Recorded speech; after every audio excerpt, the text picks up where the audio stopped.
Bismillahirrahmanirrahim. Assalamualaikum warahmatullahi wabarakatuh.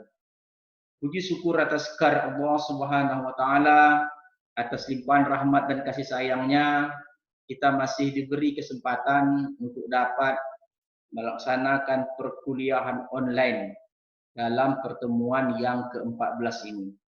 Salam dan salawat kepada junjungan besar Nabi Muhammad sallallahu alaihi wasallam dengan melafazkan Allahumma shalli ala sayyidina Muhammad wa ala ali sayyidina Muhammad. Kepada mahasiswa matematika pasca sarjana Universitas Riau.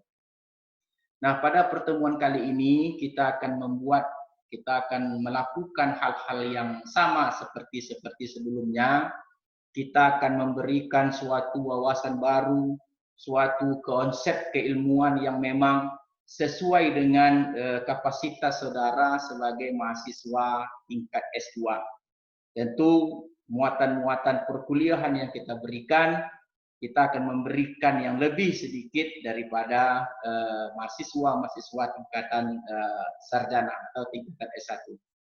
Baiklah, pada pertemuan kali ini ada hal-hal yang menarik yang ingin saya sampaikan, di mana isu-isu terbaru yang sedang melanda di dunia ini, kita sama-sama ketahui isu virus corona atau yang sering disebut dengan isu COVID-19 ini memang menjadi isu secara dunia.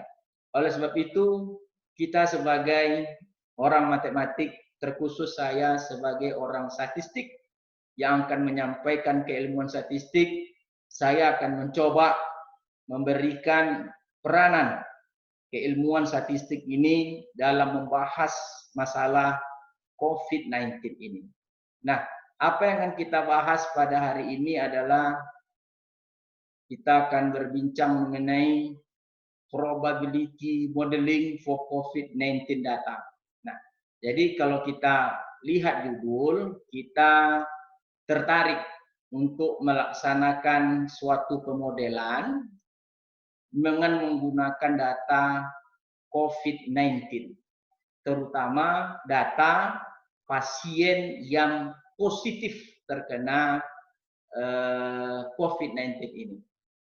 Nah, dalam pemodelan statistik itu sendiri, ada beberapa jenis probability modeling yang telah kita bahas dari awal hingga akhir. Ada model klasik, ada mixture modeling, ada extreme modeling, dan ada survival modeling. Yang kesemua model peluang ini itu fokus atau di akhir ceritanya nanti adalah memilih model yang tepat untuk data yang diberikan. Jadi kalau kita simak sama seperti hal-hal sebelumnya, kita akan mendapatkan mengestimasi parameter, lalu akan menjustifikasi bahwa model itu adalah model yang terbaik untuk kegunaan lainnya. Nah, hal yang sama akan kita lakukan pada data COVID-19 ini. Sama-sama kita ketahui bahwa seorang statistik, seorang pakar statistik, seorang yang berminat dalam suatu pemodelan tentu meyakinkan kita bahwa data adalah roh, data adalah komponen utama dalam melaksanakan pemodelan terhadap sesuatu event atau sesuatu peristiwa. Nah, pada kesempatan ini kita akan membahas mengenai model peluang untuk data yang terkena positif COVID-19. Nah, data ini banyak tersebar di dunia maya. Jadi data coronavirus ini ada di mana-mana. Jadi tidak sulit untuk menentukan data coronavirus, data COVID-19 ini. Di antara satu yang saya berikan ada beberapa website, ada beberapa informasi di dunia maya itu mencantumkan data-data update, data-data terkini dalam menentukan jumlah dalam memberikan jumlah pasien yang mati, pasien yang positif terkena COVID-19. Nah, data ini tentu secara mendunia, tidak hanya terbatas kepada Indonesia. Nah, pada penelitian ini itu kita akan membahas mengenai new confirmed case. Artinya kita akan membahas data-data untuk khusus kepada pasien yang terkena positif, yang telah diyakinkan dia positif terkena virus corona atau yang sering disebut dengan COVID-19 ini. Nah, jika sumber website ini atau sumber link ini kalau kita link, maka dia akan memberikan data seperti ini. Jadi data tersebut berisikan data tanggal atau waktu diberikannya data terkena pasien terkena COVID-19 serta lokasi. Nah, lokasi ini negara. Lebih dari 200 negara yang telah mengkonfirmasi diperoleh atau didapati kasus-kasus COVID-19 ini. Lalu ada kasus kematian baru, ini kasus positif baru, kasus kematian baru, total positif dan total kematian. Nah, khusus pada perbincangan kita hari ini adalah kita akan membahas mengenai pasien yang telah dinyatakan positif terkena COVID-19. Datanya update sehingga tanggal yang saya lihat sehingga tanggal 19 Mei 2020. Nah, dari data yang sekian banyak yang diberikan oleh website yang kita bincangkan tadi, ada beberapa hal yang sangat menarik yang saya lihat di mana data telah diberikan linknya itu data tersebut dalam format CSV. Nah, format CSV itu menandakan bahwa format ini boleh langsung dianalisis menggunakan software R. Nah, pada kesempatan ini juga saya menggunakan software R untuk memberikan pemodelan. Oke. Nah, dari data sekian banyak, tentu kita harus memilih. Nah, memilih data yang begitu banyak yang diberikan dalam sumber link tadi, tentu kita harus mempunyai sedikit atau beberapa pengetahuan tentang mengambil data, menyensor data dengan menggunakan data R. Nah, kalau saudara lihat dari program R sederhana yang kita tampilkan, di sini artinya adalah saya ingin mengambil data yang berkenegaraan United States, yang berkenegaraan Iran, China, United Kingdom, dan Turki. Jadi dari data yang sebanyak yang diberikan oleh link tadi, saya pilih.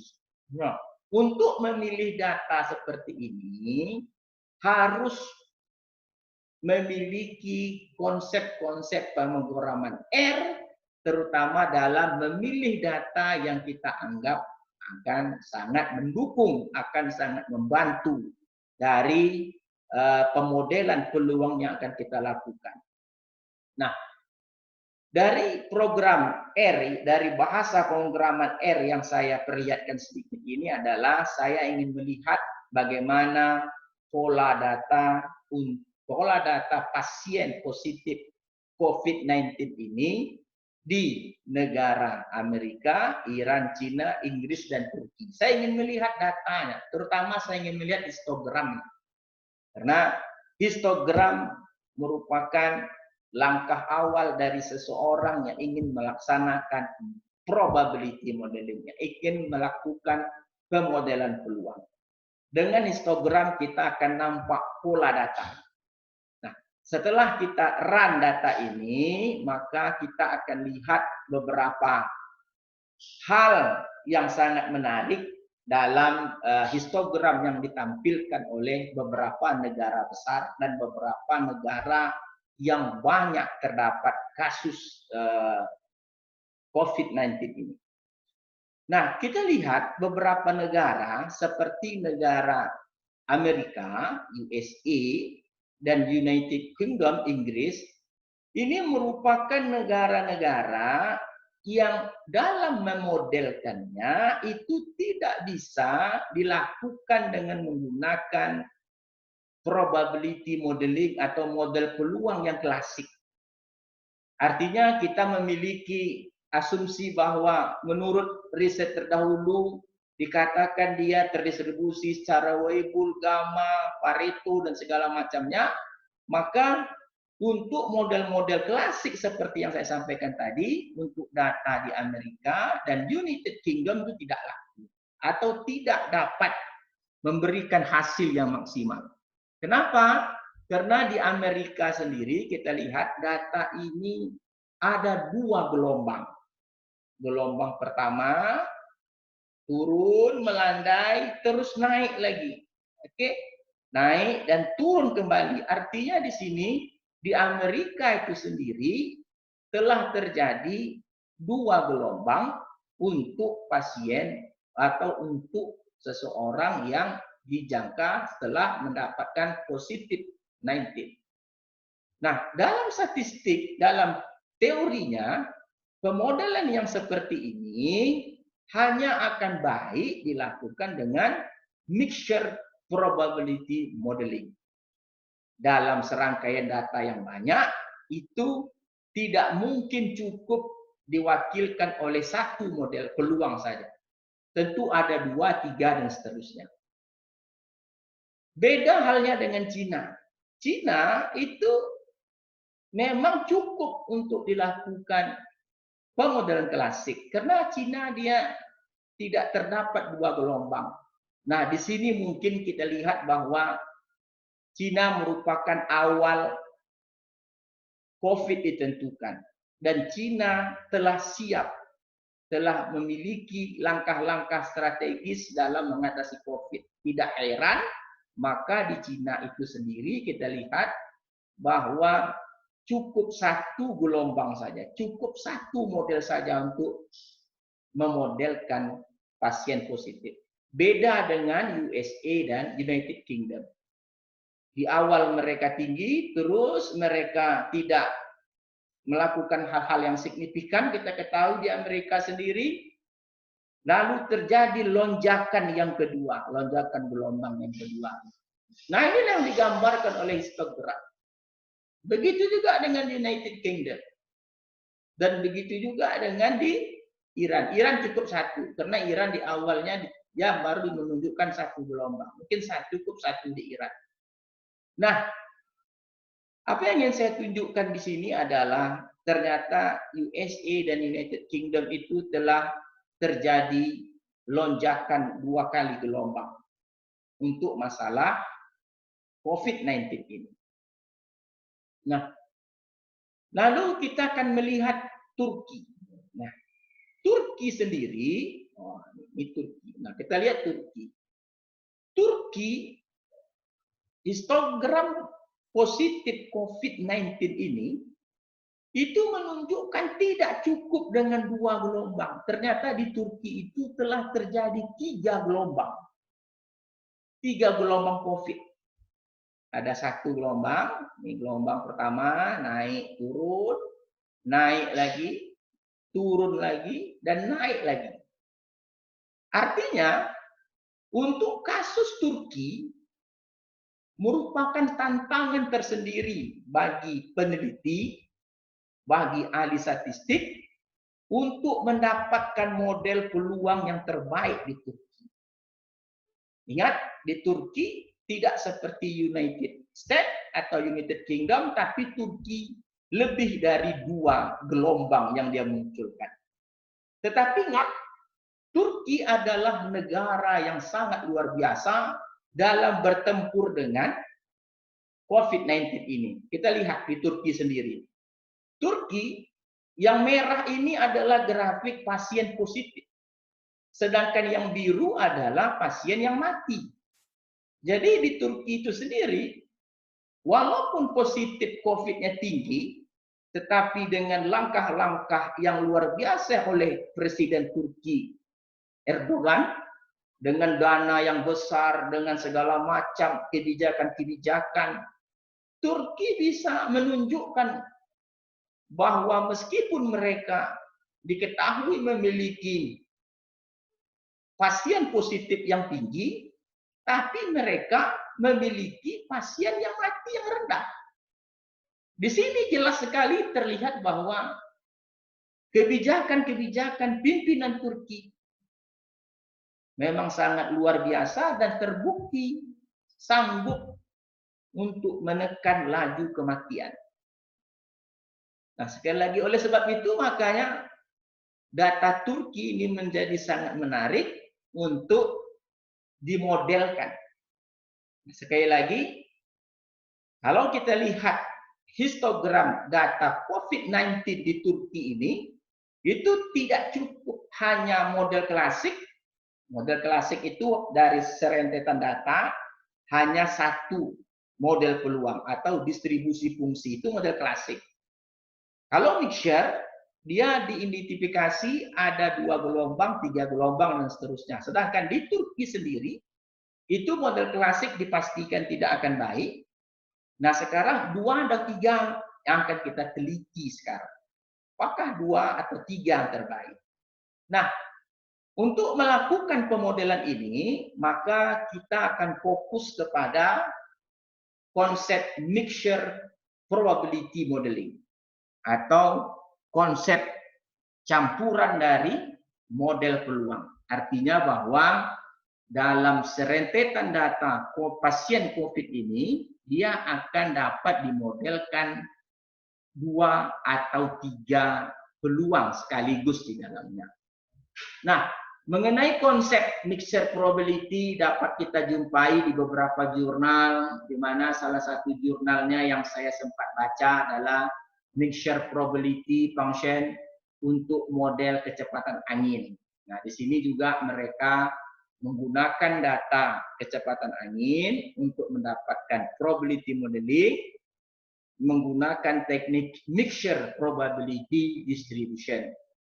Nah, dalam kesempatan hari ini, kita akan melihat beberapa model yang akan kita gunakan. Kita akan menggunakan dalam riset penelitian ini ada 9 model yang akan kita gunakan. Yang pertama, 3 model klasik. 3 model klasik artinya dalam serentetan data tadi kita hanya fokus kepada satu distribusi saja. Ada distribusi, ada Weibull, pemodelan peluang Weibull, pemodelan peluang log normal, dan pemodelan peluang gamma. Nah, nanti kita akan lanjutkan dengan 2 komponen atau 2 campuran gelombang. Mixture, gamma, log normal. Nah, fungsi densitas peluang untuk 2 campuran ini tentu dia berbeda.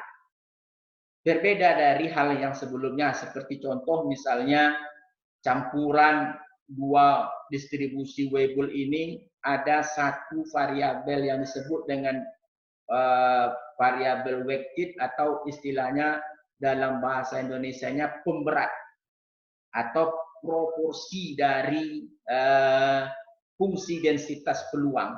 Jadi kalau kita lihat ada 2 fungsi densitas peluang dalam model 2 component mixture ini. Yang pertama adalah Weibull dengan parameter K1 dan C1. Yang kedua adalah Weibull dengan parameter K2 dan C2. Sedangkan V adalah data observasi. Dalam hal ini V adalah data pasien positif COVID-19. Sedangkan W adalah pemberat. Dan W ditambah 1 kurang W adalah 1. Nah, ini adalah khusus untuk Weibull. Nanti kita akan coba juga dengan gamma, dan kita akan coba juga dengan log normal. Nah, untuk lebih mendetail lagi, kita akan lihat model yang lebih ekstrim. Wah, ini dia Ini yang Weibull Tree komponen. Jadi kalau Weibull Tree komponen ini saudara lihat bahwa ada 3 Weibull. Satu Weibull, ada 3 Weibull di sini. Jadi kita lihat ada Weibull 1 menggunakan parameter K1 dan C1 dengan pemberat W1, dan ada Weibull 2 dengan parameter K2 dan C2 dengan pemberat W2, dan ada Weibull 3, ada K3 dan C3 parameternya, dan ada pemberat W3. V menandakan data. Dalam hal ini adalah data pasien positif COVID-19.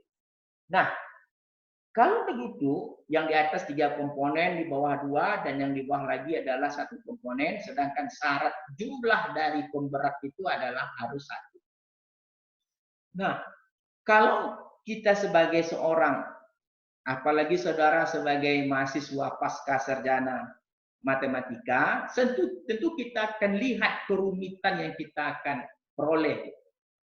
Terutama ketika kita berbicara mengenai Weibull Tree komponen. Ada sekitar 9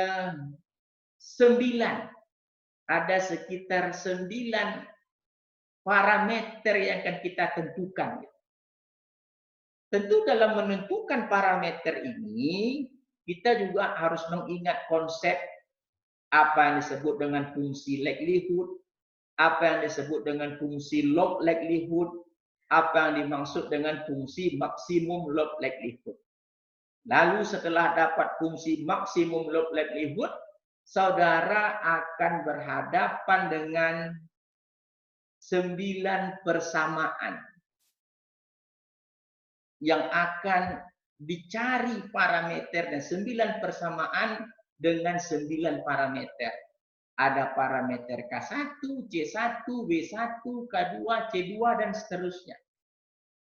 Jadi kalau kita bayangkan dengan menggunakan, pastinya akan menggunakan bantuan metode numerik, terutama Newton-Raphson. Jadi kalau Newton-Raphson kita hadapi, tentu yang akan kita gambarkan di sini nanti adalah kita akan memiliki matriks Hessian 9x9. Terus pengulangan iterasi. Ini merupakan model matematik yang kompleks, yang sangat rumit sekali diselesaikan. Kalau Weibull 2 komponen, kita hanya memiliki 5. Kalau Weibull 1 komponen, kita hanya memiliki 2. Weibull 1 komponen artinya kita bercerita tentang model klasik.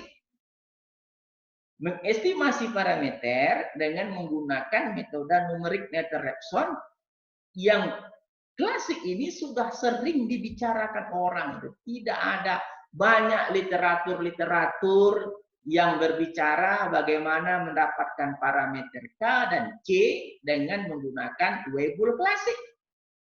Baik menggunakan Newton-Raphson ataupun menggunakan metode grafik. Saya sudah bahas pada pertemuan mahasiswa S1 matematika di Universitas Islam Negeri Sultan Syarif Qasim. Bagaimana metode grafik untuk menyelesaikan mengestimasi parameter Weibull klasik. Weibull klasik maknanya hanya ada 2 parameter saja. Menggunakan metode grafik untuk menghindari numerik. Nah, untuk Weibull 3 komponen, Weibull 2 komponen, maka kita akan dihadapkan kepada perhitungan matematis yang luar biasa sangat kompleksnya.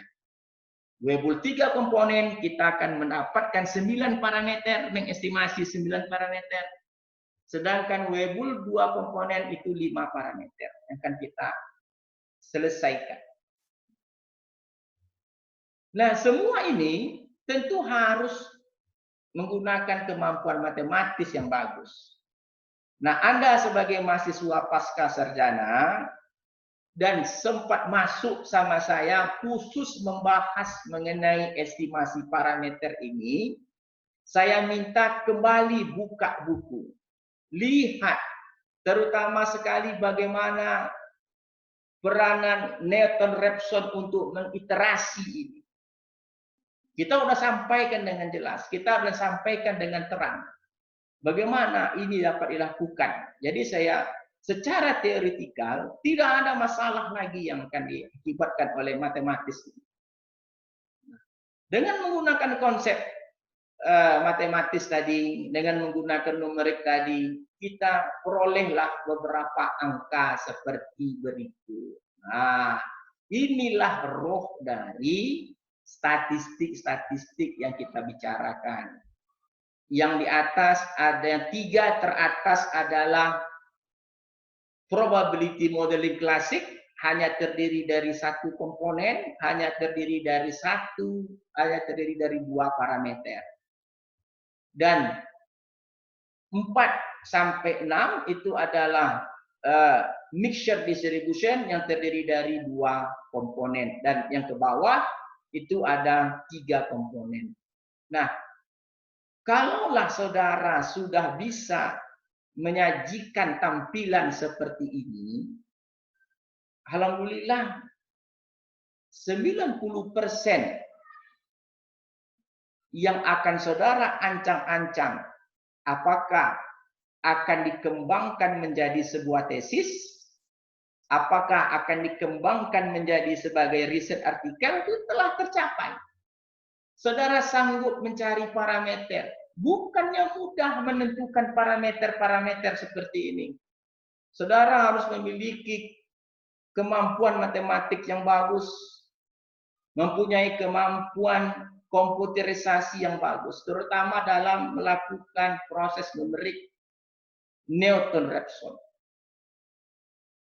9 parameter untuk Weibull 3 komponen itu telah kita dapatkan dengan luar biasa. Terus kita tambah dengan sifat-sifat atau cara teknik untuk membandingkan yang baik. Ingat, cara membandingkan beberapa model yang ada. Dalam hal ini ada 9 model yang akan kita lakukan. Ada 3 model, 1 komponen atau klasik. Ada 3 model dengan 2 komponen, ada 3 model dengan 3 komponen. Jadi kalau saudara lihat, ada 2 teknik untuk menentukan yang terbaik. Yang pertama teknik bernumerik, yang kedua teknik grafik secara grafikal. Teknik numerik itu banyak, ada MSE, ada AIC, ada BIC, dan seterusnya. Banyak tekniknya. Dalam hal ini saya gunakan teknik AIC, AIC Information Criterion, dan BIC Bayesian Information Criterion. 2 kaidah ini sudah saya bahas waktu perkuliahan kita di awal. Jadi sekali lagi saya sampaikan bahwa saya selalu ingin mencoba mengarahkan Anda sebagai mahasiswa magister untuk melihat seperti apa teori-teori perkuliahan yang kita bahas untuk dikembangkan, untuk memecahkan masalah-masalah terbaru. Dalam hal ini masalah terbaru itu adalah masalah COVID-19. Dan kalau ini bisa kita lakukan, maka ada tantangan tersendiri, ada semangat tersendiri untuk menjadi seorang sarjana yang bisa dengan keilmuan Anda menyumbangkan pemikiran untuk berbicara tentang COVID-19. Jadi inilah proses ilmu tadi saya rasa. Keilmuan kita bisa bercerita, bisa menyumbangkan. Kalau kita tidak milih apa-apa kan sangat sayang. Ini COVID kata orang, COVID pula kata kita, kan tidak seru. Tapi dengan keilmuan kita bisa menyumbangkan. Nah, jadi dari 9 model ini, nilai AIC, BIC itu terus menurun, terus nilainya menurun, menjadi mengecil. Artinya apa? Untuk khusus data COVID-19 di Turki tadi, kalau kita bandingkan dengan 1 komponen atau klasik tadi, 2 komponen, 3 komponen, maka yang paling baik adalah yang 3 komponen. Secara hitungan matematis atau secara bernumerik untuk melakukan ujian kebaikan atau goodness of fit test, istilahnya uji kebaikan tadi dengan cara numerik AIC-BIC menunjukkan bahwa data pasien positif COVID-19 di Turki untuk yang 3 komponen memiliki nilai AIC-BIC yang kecil. Artinya sebagai landasan kepada kita di awal untuk mengatakan bahwa di Turki memang tidak layak jika ada peneliti lain yang menggunakan jasa model peluang ini, baik untuk simulasi ataupun tujuan apapun, jika hanya menggunakan model klasik, maka sudah dipastikan hasil risetnya itu artinya hasil risetnya itu tidak akan sebaik jika dia menggunakan mixture distribution. Kita sudah buktikan. Nah, setelah kita dapat parameter-parameter ini dengan menggunakan perhitungan matematis yang luar biasa, lalu kita akan cek secara grafik. Kalau tadi kita cara menentukan yang terbaik menggunakan bernumerik, sekarang kita akan cek secara grafik. Nah, di grafik coba kita lihat sekarang. Gambar yang saya sorot ini itu adalah menggunakan cara klasik. Merah untuk Weibull, biru untuk gamma, dan hitam untuk log normal. Terlihat bahwa grafik tadi tidak bisa menangkap atau menghampiri histogram. Histogram itu data sebenar dari yang diberikan oleh website yang kita buka. Sangat tidak bagus sekali. Begitu juga dengan yang di sini, yang di tengah, menggunakan 2 mixture. Juga tidak sangat bagus, tidak baik. Artinya masih banyak data-data yang tidak bisa ditangkap oleh model. Tidak seirama, coba dia tidak seirama.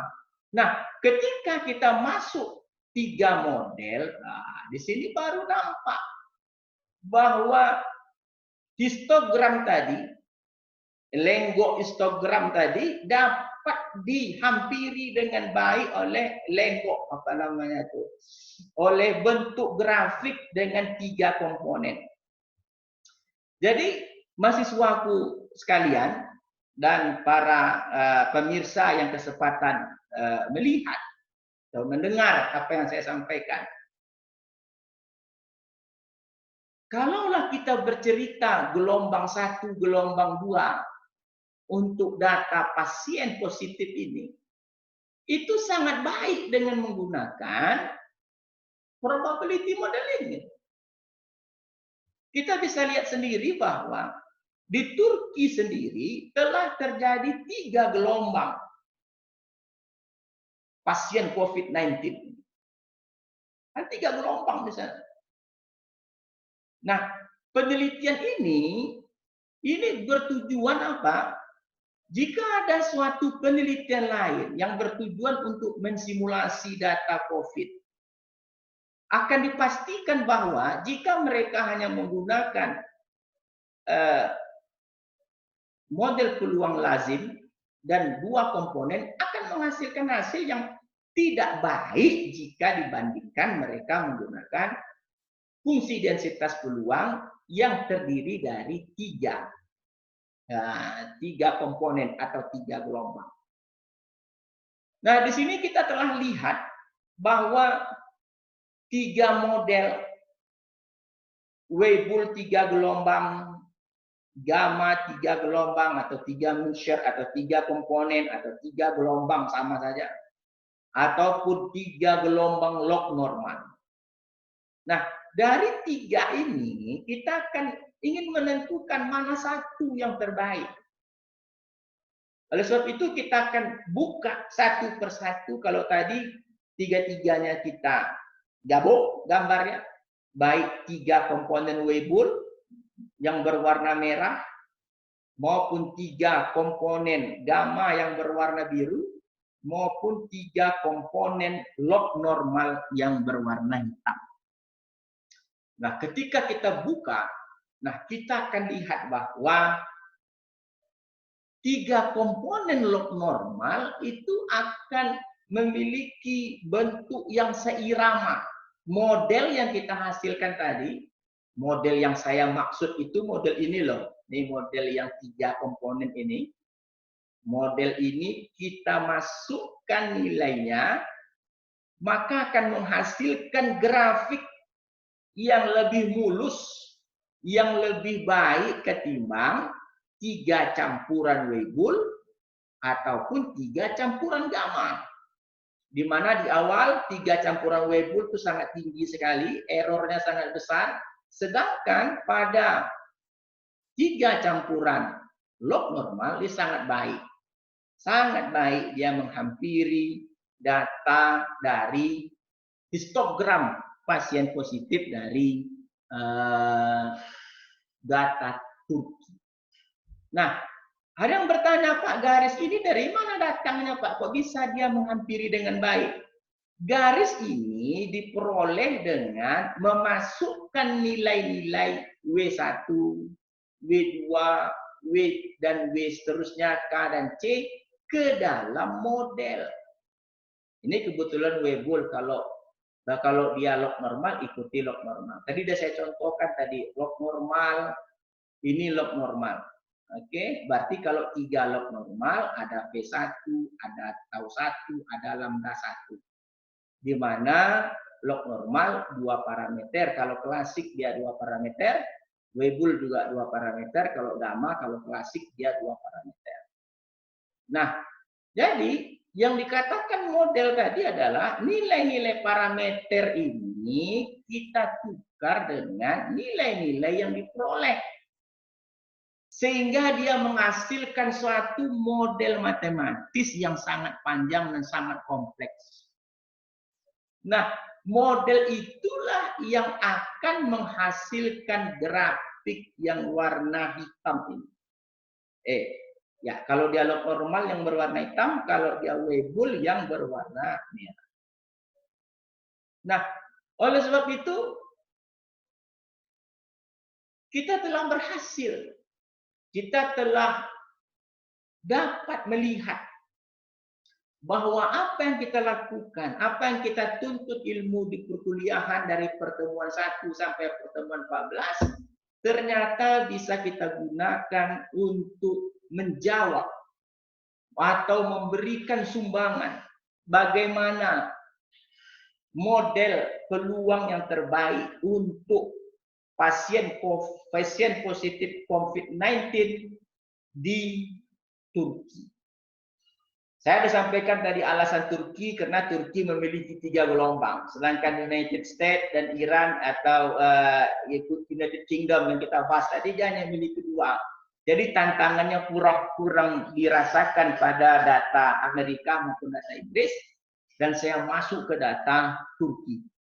Sekalian saya ingin menunjukkan bahwa Turki ini adalah memang sebuah negara yang memiliki presiden yang sangat fenomenal, Mr. Erdogan, di mana kita lihat dari perbandingan peta tadi, kita lihat bahwa pasien positifnya begitu besar, ada tembus angka 5.000, tetapi nilai kematiannya sangat kecil sekali. Oke, saya rasa apa yang kita bahas pada hari ini sangat memberikan masukan atau sumbangan yang berarti bagi Anda sendiri, mahasiswa matematik pasca sarjana, untuk mengembangkannya lagi menjadi sebuah tesis atau menjadi sebuah riset artikel. Ingat, tidak banyak ilmu-ilmu menghitung-menghitung yang seperti kita ini bisa memberikan sumbangan terhadap masalah-masalah yang menjadi begitu viral di dunia. Ilmu seperti statistik, jika diberikan data, maka kita bisa menerangkan, kita bisa memberikan gambaran seperti apa sebenarnya pola data. Seperti pada pertemuan pada saat ini saya bisa menyampaikan kepada saudara bahwa kapan terjadinya gelombang kedua, di data yang mana terjadinya gelombang kedua, dan jika mau kita detilkan lagi penelitian seperti ini, coba kita lihat sama-sama. Ada beberapa hal yang menarik kita lakukan. Misal kita ingin menentukan gelombang ketiga, kapan gelombang ketiga ini terjadi? Pada saat apa? Pada saat kasus apa?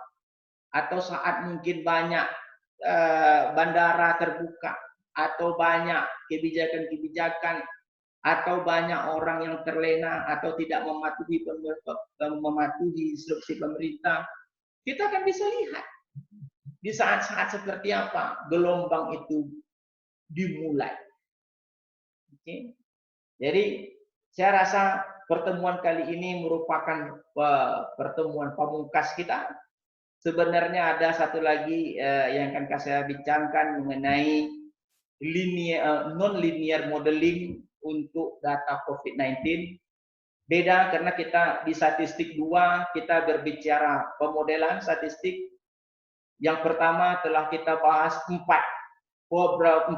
probability modeling, klasik, mixture, ekstrim, dan survival. Tujuannya hanya untuk menentukan peluang-peluang event, peluang-peluang peristiwa.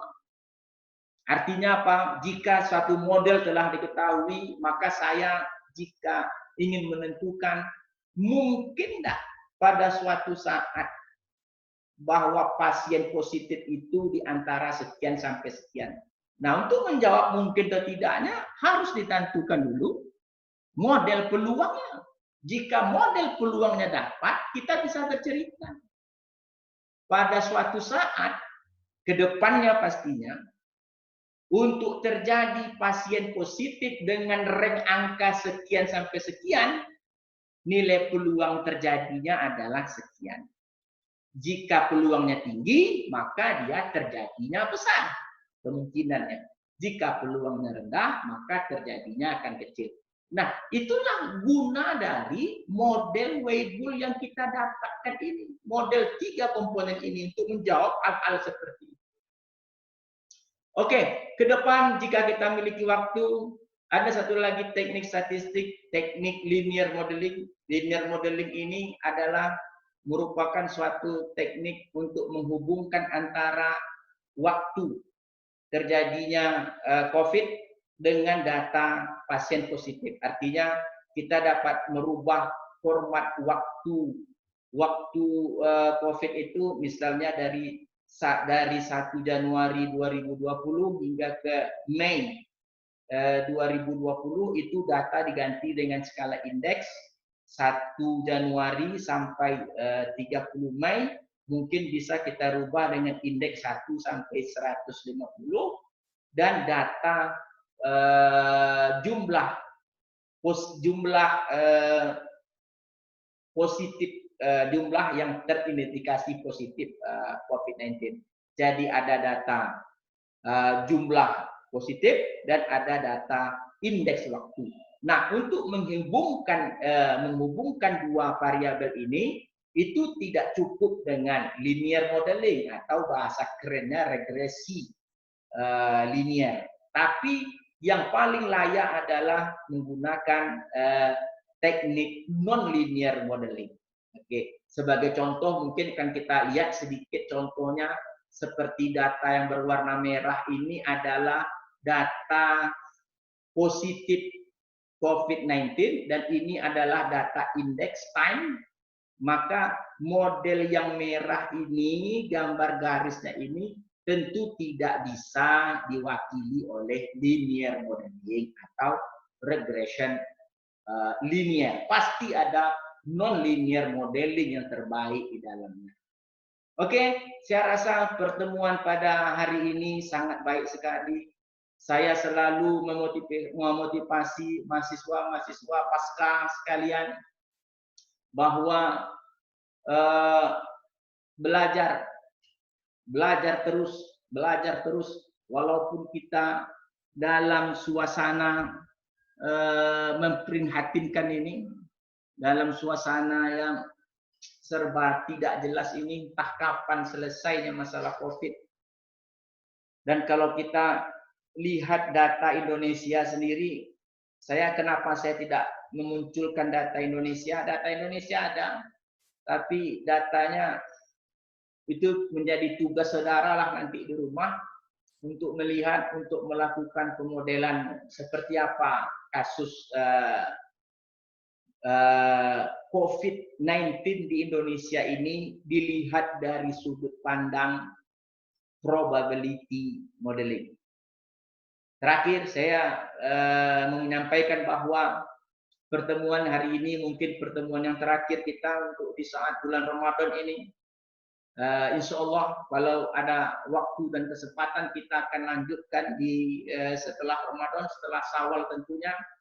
Saya secara pribadi melalui kesempatan ini tentu juga minta maaf karena saya yakin sekali banyak kekurangan-kekurangan yang saya berikan, terutama diakibatkan situasi seperti ini. Tapi yakinlah bahwa apa yang saya berikan, baik merupakan catatan berupa video, berupa diskusi dalam WA, semua telah kita coba fasilitasnya. Apa yang saya sampaikan adalah bahan-bahan perkuliahan yang memang layak jual untuk mahasiswa-mahasiswa pasca sarjana. Terutama sekali pada pertemuan hari ini, saya telah mengajak membuka wawasan kita bersama bagaimana keilmuan kita. Oke, walaupun tadi terputus ya maklumlah masalah paket, masalah internet ini.